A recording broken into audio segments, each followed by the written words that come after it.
Alors, mes premiers mots, hein, c'est de dire merci à la presse et de vous présenter mes excuses. De vous présenter mes excuses. Ceux qui me connaissent connaissent ma ponctualité des rois. Surtout quand il s'agit de la presse de mon pays, je dis toujours, il ne faut pas les attendre. Il ne faut pas les faire attendre.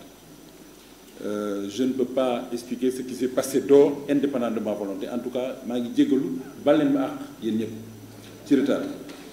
Alors, je voudrais mesdames et messieurs, à l'entame de mes propos, revenir et souhaiter la bienvenue à tout le monde, hein, en vos noms, en vos grades, en vos qualités. Je ne peux pas citer tout le monde, mais tout le monde se reconnaîtra dans ce que je suis en train de dire. Les adhérents du mur, merci d'être là. Merci vraiment d'être là pour tout ce que vous êtes en train de faire.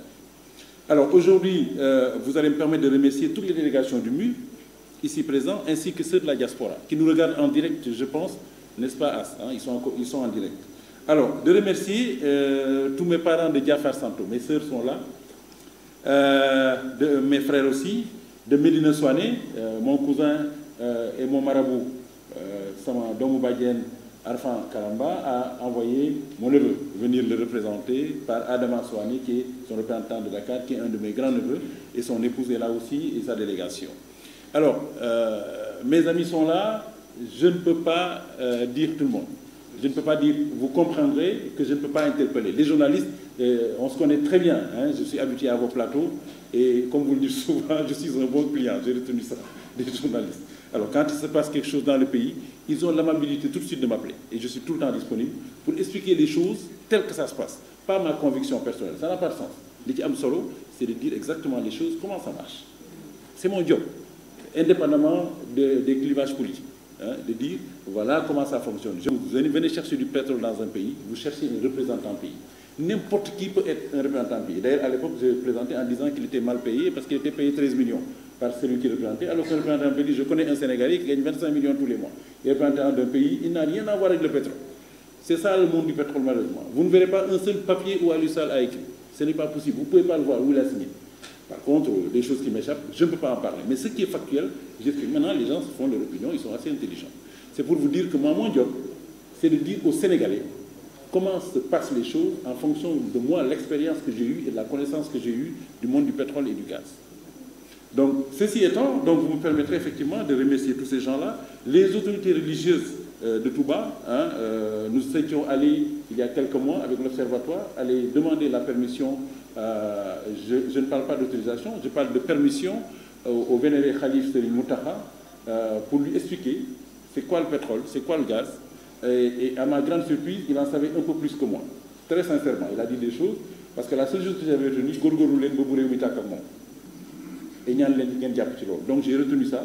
Nous sommes allés le voir, nous sommes allés voir son porte-parole, c'est une basse Al-Boukhar, et nous sommes allés à Tiwawan, nous sommes allés à Medina Baye, on a vu Baba Lamine, le vieux Baba Lamine, sur son lit de malade, il a tenu à nous recevoir et à me parler, et à prier pour nous.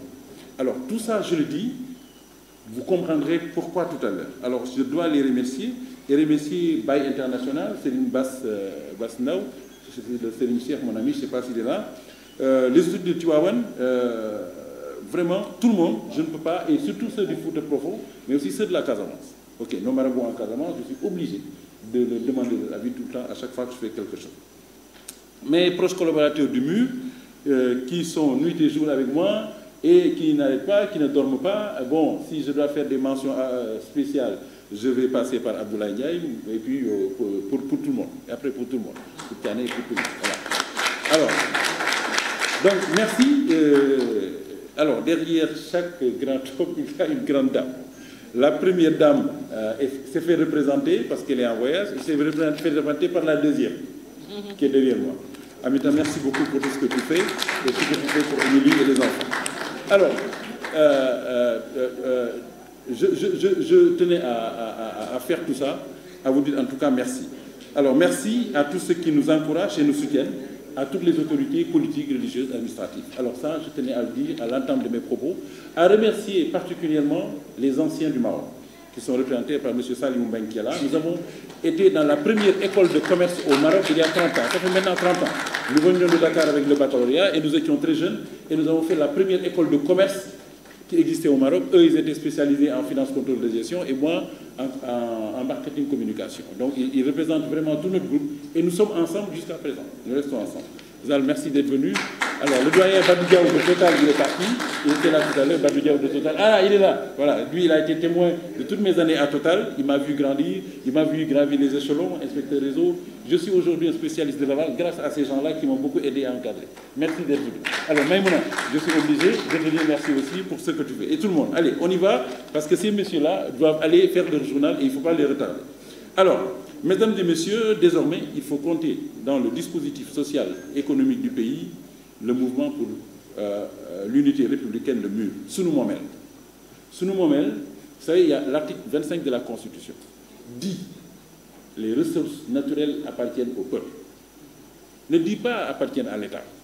Je disais ce matin aussi dans cette émission-là, il va falloir l'écrire dans les salles de classe, comme on l'écrivait nous à notre époque. L'apartheid est un crime contre l'humanité, pour que nos enfants les mémorisent.